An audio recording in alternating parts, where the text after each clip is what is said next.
Carlos José. Hello, good morning. A mí me gusta venir a la escuela, que me gusta estudiar y quiero sacar la carrera. A mí me gusta venir a la escuela para estudiar y para aprender más cosas y puedo ser alguien en la vida.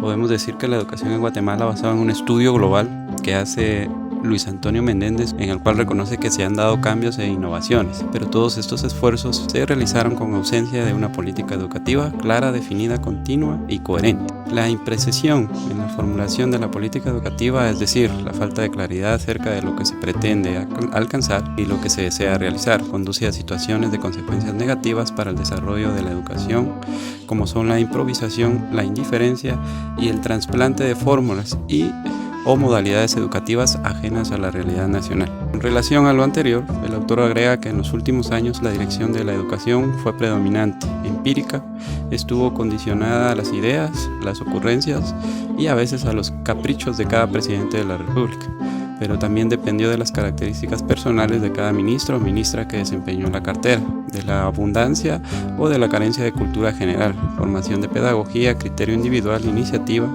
nivel de responsabilidad, firmeza de carácter y personalidad de quienes estuvieron en el despacho respectivo.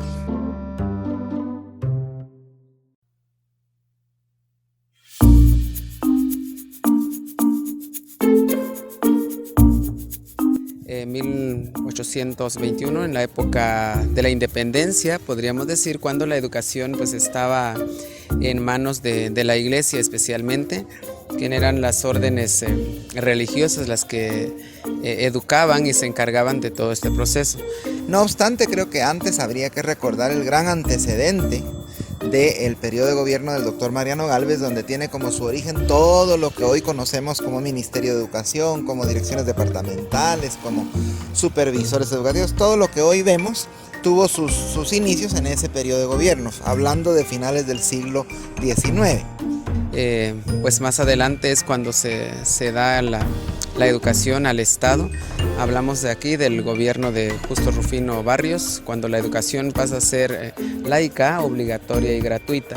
Entonces la población, especialmente los indígenas, obtienen también acceso a la misma. En el gobierno de Jorge Ubico pues no se da mayor importancia a la educación, sino más bien al sector económico, y la educación se queda rezagada. Podemos ver también desde que se trata de privatizar la educación superior, en este caso la Universidad de San Carlos de Guatemala, que pierde su autonomía en ese lapso. Obviamente el periodo para muchos maravilloso de 1945 a 1954 marcó un antes y un después en el ámbito educativo. Sabemos que nos referimos específicamente a los gobiernos de Juan José Arévalo y de Jacobo Arbenz. En este proceso hablamos de que la educación tuvo un gran avance porque se vuelve a dar la oportunidad a toda la población, se crean las escuelas tipo federación, con lo cual es un modelo muy importante, el cual se trata de que los estudiantes tengan un espacio adecuado, un espacio propio en el cual puedan desarrollar sus actividades y se pueda ejercer también una organización y el estudiante pueda ser autónomo en su aprendizaje. Le agradecemos también a Juan José Arévalo la fundación y la autonomía de la universidad y la fundación de nuestra gloriosa Facultad de Humanidades. En el 54 hay que ubicarse primero en que se da un movimiento histórico muy interesante que es llamado el Movimiento de Liberación Nacional. Carlos Castillo Armas ingresa al país para rescatarlo de una, hasta la fecha, pues no descubierta como tal, una campaña anticomunista. El país se manejaba entre el comunismo y el anticomunismo, y entonces obviamente con Castillo Armas vienen algunos cambios que diríamos retroceden lo que habíamos avanzado, entiéndase, en los 10 años anteriores, cuyos mayores logros pues fue la fundación del ICS, de las escuelas federación, etc. Del 54 al 76 diría que se dan aspectos sumamente interesantes como la fundación de diversos centros educativos, el crecimiento de un Ministerio de Educación Pública. Hay que hacer la aclaración de que se llamaba Ministerio de Educación Pública. Primero fue Secretaría de Instrucción Pública, después Ministerio de Educación Pública, y hoy por hoy tenemos un ministerio que nadie sabe cuándo ni por qué le quitaron el apellido, y es solo Ministerio de Educación. Sí. En este sentido, al momento de hablar del terremoto del 76, obviamente cambió toda la estructura del país. Y no solo la estructura física geográfica, sino cambió también en materia educativa. Entonces, a partir del terremoto nacen centros educativos como por ejemplo el Instituto Normal Centroamérica para Señoritas Inca en su jornada vespertina. Derivado del daño a la infraestructura, muchos centros educativos abren jornadas vespertinas.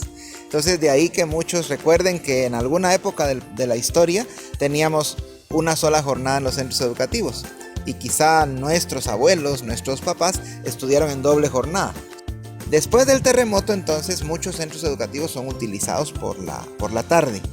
Entonces, las instituciones van dando cabida a otras jornadas, empiezan a darse aspectos de expansión, digamos, educativos, y un nacimiento acelerado de los centros educativos privados, que en materia de educación media tuvieron mucho que ver en lo que hoy conocemos incluso de que la cobertura en educación media está atendida en un alto porcentaje por centros educativos privados. Del 76 al 85 hay otro periodo, ¿verdad? Que es después de ese terremoto y de vienen otros dos gobiernos de tinte militar. Hay que decir que el Ministerio de Educación tenía entonces ministros de educación que eran militares. Y obviamente las directrices siempre iban en línea de disciplina, de formación cívica, de un currículum bastante, digamos, sin muchos cambios. Pues cuando se da el suceso del nacimiento a la vida democrática en el 85, donde la Asamblea Nacional Constituyente genera una nueva constitución, llega al poder Vinicio Cerezo y con él empieza toda una trayectoria, digamos, de gobiernos electos democráticamente. Entonces ya empezamos a tener ministros de educación de una variedad impresionante. Y en muchos casos educadores, sociólogos, políticos, científicos. De ese periodo hay una serie de fundación, digamos, o de apertura de centros educativos que, como hasta el día de hoy, siempre intentan brindar oportunidades de mejora y de que pueda atenderse la mayor cantidad de estudiantes, sean niños o jóvenes. Entonces, luego con la Constitución ya viene una parte interesante. Si uno revisa la Constitución de 1965, que es la de Peralta Zurdia, se va a dar cuenta que aparece educación en la Constitución, pero no tan explícito como en la Constitución que hoy tenemos, que es en la sección cuarta del artículo 71 al 81, explícitamente aparece digamos, la parte que corresponde constitucionalmente a educación. Al mismo tiempo, habría que decir que después de ello nace una ley de educación nacional.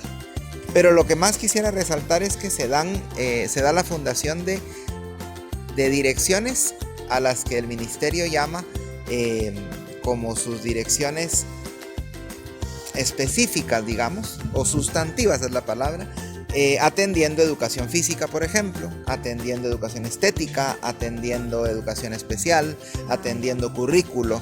Y podríamos ver que en el periodo de María del Carmen Aceña se da la fundación de varias direcciones dentro del Ministerio de Educación. Cabe resaltar que en este momento estamos en una fase de cambio porque, por ejemplo, en el departamento del Quiché se empieza a generar una segunda dirección departamental. Entonces ya aquello nos dice, lo mismo tendrá que pasar en Huehuetenango, lo mismo tendrá que pasar en San Marcos, que derivado de su territorio necesitan pues tener más esta expansión, ¿verdad?, de atención. Entonces valdría la pena mencionar que tanto la fundación de instituciones como las reformas educativas que hemos tenido son innumerables, ¿verdad? En cuanto a que cada gobierno, hay que recordar que Guatemala no tiene políticas de Estado. Nosotros tenemos políticas de gobierno. En ese sentido, cada gobierno que llega tiene sus propias políticas. La Convención sobre los Derechos del Niño de 1989 y la Declaración Mundial sobre la Educación para Todos de 1990 reafirmaron que la educación es un derecho humano y consagraron un nuevo marco de cooperación internacional. Sin embargo, la realidad no ha respondido a las expectativas Los avances logrados en el decenio de 1990 en la esfera de la educación se consideraron insuficientes. Ante ello, la comunidad internacional se reunió en Dakar en abril del 2000 para establecer un programa de progreso en la esfera de la educación hasta el 2015. En este se puso en marcha un ambicioso programa orientado a la consecución de 6 vastos objetivos educativos que debían alcanzarse antes del 2015. Los objetivos son: objetivo número 1, atención y educación de la primera infancia.